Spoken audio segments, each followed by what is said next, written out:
welcome to my channel. This is Amrita and I'll be discussing about setting up healthy boundaries today. Setting up healthy boundaries is a crucial part for your mental health and self-care. Setting up boundaries simply means that you are able to say no to situations you are not comfortable with. It can arise with anybody. It can be with your friend, it can be with your parent, it can be with your child, it can also be with your romantic partner.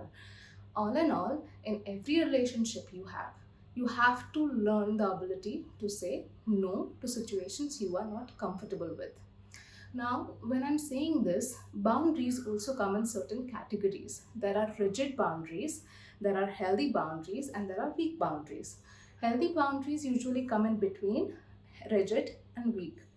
I'll be explaining these today. Rigid boundaries means that you are not emotionally available to the other person.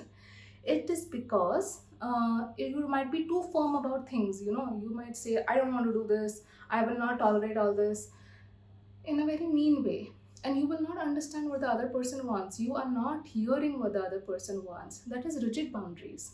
Okay, the people who have rigid boundaries are usually not available to other people.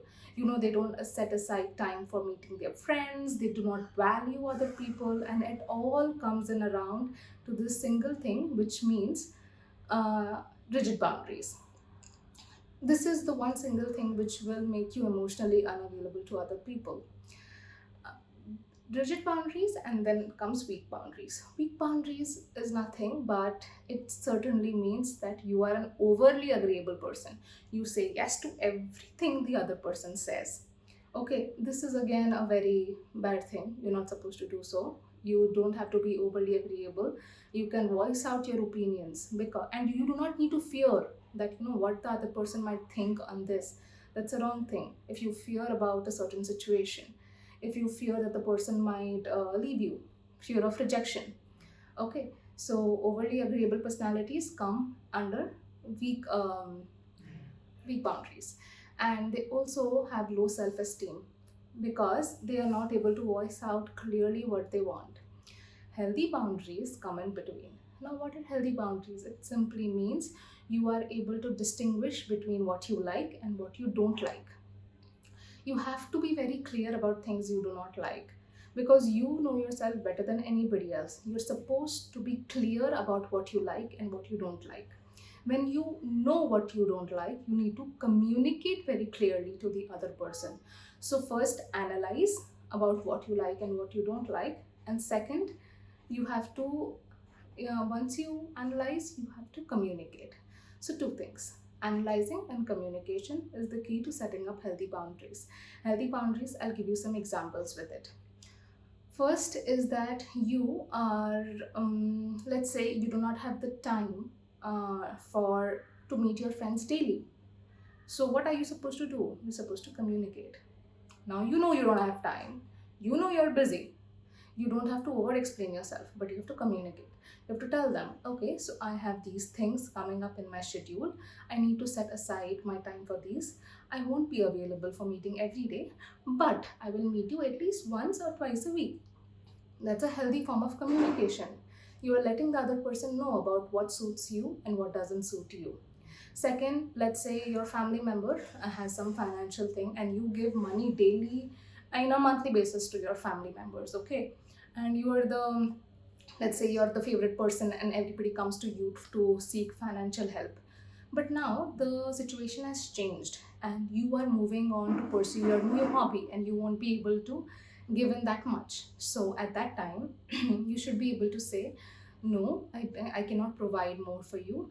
I can only do this much because my expenses have I need to save more, and I'm starting a new business or I'm starting my new hobby. I'm pursuing my new hobby to change it into my career, so I cannot provide for you. You have to be clear about what you want and you have to tell them that. Communication. Be polite. Do not be rude. Do not raise your voice. From raising voice, I remember the third thing. You might not be comfortable with when some other person raises their voice. When the other person comes to you and they yell at you. You are not comfortable with that. You need to first analyze what you're feeling and you have to go to the other person and say that when you first, you cannot blame the other person. You cannot say, oh, you yelled at me so I did not like it. In other ways, if you have to be more polite, you can say, when you raised your voice, I didn't feel good about it, I felt uncomfortable, and I would request you not to do it again because I do not like it. That is setting up healthy boundaries. Remember that boundaries needs to be discussed when you and the other person are in the same state of mind. That means you have not fought recently, like I fought, they all fought today, and then tomorrow you come and say this is my boundary, do not cross it, do not do this. No, rather it should be when you both are calm. Okay, you both are ready, and you both are in the state of listening.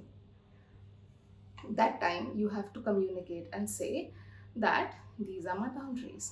It can be anything, it can be physical boundaries, it can be financial boundaries, it can be emotional boundaries as well. Sometimes people ask a lot from you, they expect a lot from you. When they do that, then at that instance you're supposed to say that I'm sorry, but this is beyond my emotional capability, I cannot do this, and it's you're expecting too much from me.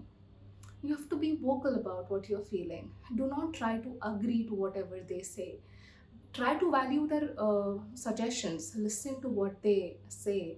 They might have questions as well. Answer them. Do not over explain. But be clear about what you want. It's a necessary step to attaining um, mental peace. And setting up boundaries is one of the most important steps which you need to take in your journey of self care.